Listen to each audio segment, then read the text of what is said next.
ഉപതെരഞ്ഞെടുപ്പിന് ശേഷം കേരള രാഷ്ട്രീയത്തിൽ ഇപ്പോൾ കാണുന്നത് ഒന്നും നേടാനാവാതെ പോയ ബി.ജെ.പിയിലെ തമ്മിലടിയാണ്.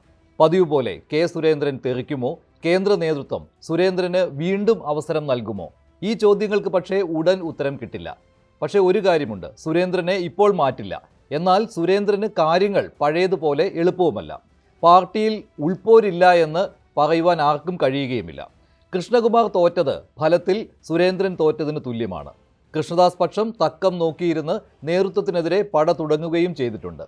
സ്ഥാനാർത്ഥി നിർണയ സമയത്തെയും പ്രചാരണ ഘട്ടത്തിലെയും വീഴ്ചകൾ പരാതിയായി കൃത്യമായി കേന്ദ്ര നേതൃത്വത്തിന് മുന്നിൽ എത്തിക്കുന്നത് ശോഭാ സുരേന്ദ്രനാണ്. ദൃശ്യമാധ്യമങ്ങളിലും സാമൂഹ്യ മാധ്യമ പേജുകളിൽ വന്ന പോളുകളുടെ സ്ക്രീൻഷോട്ടുകൾ പോലും സുരേന്ദ്രൻ വിരുദ്ധർ ദേശീയ നേതൃത്വത്തിന് മുന്നിൽ എത്തിച്ചു കഴിഞ്ഞു. തൃശൂരിലെ ജയത്തിൽ പിടിച്ചു നിൽക്കുന്ന കെ സുരേന്ദ്രന് ഇത്തവണ അതുകൊണ്ട് തന്നെ ബുദ്ധിമുട്ടാണ്. സുരേഷ് ഗോപിയുടെ മികവ് തൃശൂർ ജയത്തിൻ്റെ മുഖ്യ കാരണമെന്ന് പാലക്കാട്ടെ തോൽവിയോടെ തുറന്നു പറയുന്നവർ കൂടുകയുമാണ്.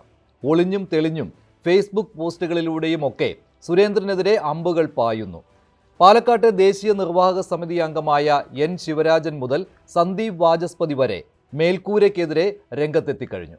ഞാൻ ചോദിക്കട്ടെ, ഉത്തരവാദിത്തം മറ്റുള്ളവരുടെ തലയിൽ എന്തിനാ കെട്ടിവെക്കുന്നത്? എനിക്ക് തന്നെയല്ല ഉത്തരവാദിത്തം.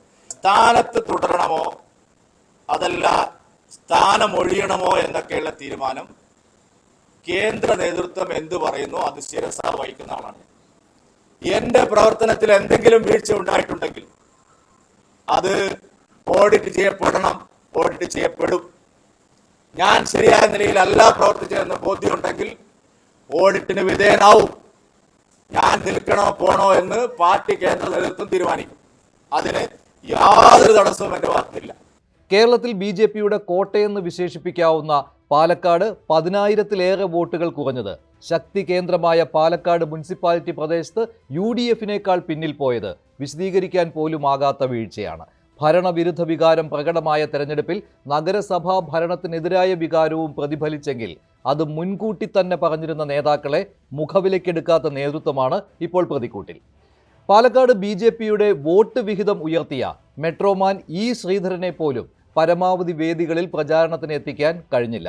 സംസ്ഥാന ഭാരവാഹികളിൽ മിക്കവരും ഒരു ചുമതലയും കിട്ടാതെ മണ്ഡലത്തിൽ ചുറ്റിത്തിരിയുകയായിരുന്നു. അതൊരു സന്ദീപ് വാര്യർ മാത്രമായിരുന്നില്ല.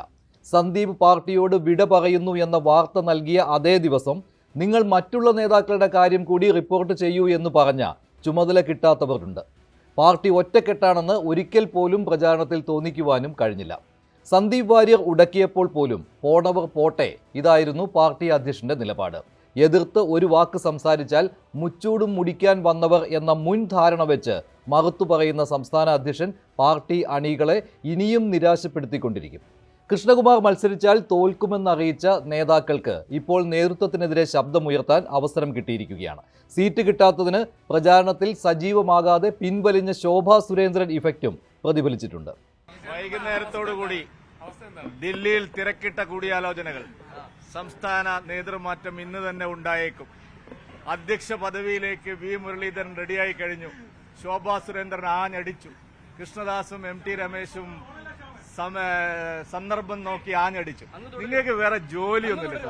രാവിലെ തന്നെ വേറെ ഭാരതീയ ജനതാ പാർട്ടിയും ദേശീയ ജനാധിപത്യ സഖ്യവും എന്താണെന്ന് അറിയാത്ത രീതിയിലാണ് നിങ്ങൾ ഈ 3 ദിവസമായിട്ട് ഈ തുള്ളിക്കൊണ്ടിരിക്കുന്നത്. മാധ്യമങ്ങൾ നിരാശരാവേണ്ടി വരും. പാലക്കാട്ടെ സ്ഥാനാർത്ഥിയായി സി കൃഷ്ണകുമാർ തന്നെ വരാൻ കെ സുരേന്ദ്രൻ നടത്തിയ കരുനീക്കവും എതിരാളികൾ ഇപ്പോൾ ആയുധമാക്കുകയാണ്. കേന്ദ്രത്തിന് നൽകിയ പാനലിൽ കൃഷ്ണകുമാറിന് പുറമേയുള്ള 2 പേരുകൾ ശോഭാ സുരേന്ദ്രനും MT രമേശുമല്ലേ, അതോ ശോഭാ സുരേന്ദ്രനും ഇ കൃഷ്ണദാസുമായിരുന്നു? രണ്ടായാലും ഇവർക്ക് മത്സരിക്കാൻ താല്പര്യമില്ല എന്ന് കേന്ദ്ര നേതൃത്വത്തെ അറിയിച്ചെന്ന് സുരേന്ദ്രൻ തന്നെ പരസ്യപ്പെടുത്തിയതാണ്. 3 പേരുകൾ അവിടെ വന്നു. ഈ 3 പേരുകൾ അടങ്ങുന്ന പട്ടിക വിശദമായിട്ട് 4 മണിക്കൂർ നീണ്ട സംസ്ഥാന തെരഞ്ഞെടുപ്പ് കമ്മിറ്റി യോഗം നിങ്ങളെല്ലാം റിപ്പോർട്ട് ചെയ്തതാണ് കൊച്ചിയിൽ. ആ തെരഞ്ഞെടുപ്പ് കമ്മിറ്റി യോഗം ഓരോരുത്തരെയും സംബന്ധിച്ച് ചർച്ച നടത്തി. നിർഭാഗ്യവശാൽ വന്ന പേരുകൾ 2 പേർ മത്സരിക്കാനില്ല, സന്നദ്ധത കാണിക്കുന്നില്ല എന്നുള്ള അഭിപ്രായമാണ് പറഞ്ഞത്. പാലക്കാട് പോലെ ബി.ജെ.പിക്ക് ജയസാധ്യതയുള്ള മണ്ഡലത്തിൽ മത്സരിക്കാൻ താല്പര്യമില്ലെന്ന് ശോഭ പറയുമോ? സീറ്റ് കിട്ടാത്തത് അവർക്ക് നീരസമുണ്ടാക്കിയതുമാണ്. കൺവെൻഷനിൽ തല കാണിച്ചതും മഹിളാ മോർച്ചയുടെ ശക്തി പ്രകടനത്തിൽ പങ്കെടുത്തതുമല്ലാതെ ചുരുക്കം ദിവസങ്ങളിൽ മാത്രമാണ് ശോഭാ സുരേന്ദ്രൻ പാലക്കാട് പ്രവർത്തിച്ചത്. കൂടുതൽ ദിവസങ്ങളിലും കൊടകര കുഴൽപ്പണ കേസുമായി ബന്ധപ്പെട്ടുള്ള വിവാദങ്ങൾക്ക് മറുപടി നൽകി ശോഭ തൃശ്ശൂരിലായിരുന്നു. പാനലിൽ ഉണ്ടായിരുന്ന 2 പേരുകൾ പൊതുസമൂഹത്തിൽ പറയേണ്ട ബാധ്യത എന്തായാലും കെ സുരേന്ദ്രനില്ല. എന്നാൽ പാർട്ടിക്കുള്ളിൽ പറയേണ്ടി വരും. മത്സരിക്കാൻ താല്പര്യമില്ലെന്ന് താൻ പറഞ്ഞിട്ടില്ലെന്ന് ശോഭ വിശദീകരിച്ചാൽ കളി മാറുകയും ചെയ്യും. പാർട്ടിയുടെ സംസ്ഥാന ഘടകം എന്ത് ജോലി എന്നെ ഏൽപ്പിച്ചിട്ടുണ്ടെങ്കിലും ആ ജോലി നാളിതുവരെ കൃത്യമായിട്ട് ഞാൻ ചെയ്തു തീർത്തിട്ടുണ്ട്. എനിക്ക് അഖിലേന്ത്യാ നേതൃത്വവും സംസ്ഥാന ഘടകവും ശോഭ എന്ത് ജോലി ചെയ്യണം എന്ന് അവർ തീരുമാനമെടുക്കാറുണ്ട്.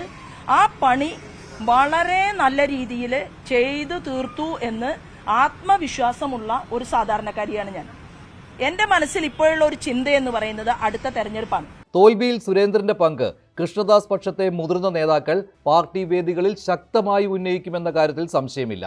അതുമാത്രമല്ല, വി മുരളീധരൻ സുരേന്ദ്രൻ കൂട്ടുകെട്ടിലും ഇളക്കം തട്ടിയിട്ടുണ്ട്. തോൽവിയിൽ സുരേന്ദ്രനെ പിന്തുണയ്ക്കാൻ മുരളീധരൻ ഇല്ല. പിന്തുണയില്ലെന്ന് ഉറപ്പായ സുരേന്ദ്രൻ തിരികെ മുരളീധരനെയും കുത്തുന്നു. പിറവം ഉപതെരഞ്ഞെടുപ്പിൽ 2000 വോട്ട് മാത്രം കിട്ടിയിട്ടും മുരളീധരൻ രാജിവെക്കണമെന്ന് അന്നാരും ആവശ്യപ്പെട്ടിട്ടില്ലല്ലോ എന്നാണ് സുരേന്ദ്രന്റെ ചോദ്യം.